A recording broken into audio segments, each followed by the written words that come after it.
मनसे अध्यक्ष राज ठाकरे यांनी मुंबईतील शिवतीर्थ निवासस्थानी रक्षाबंधन उत्साहात साजरा केला।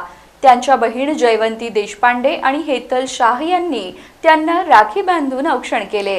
या कौटुंबिक सोहळ्याचे व्हिडिओ आणि फोटो सोशल मीडियावर व्हायरल झाले आहेत।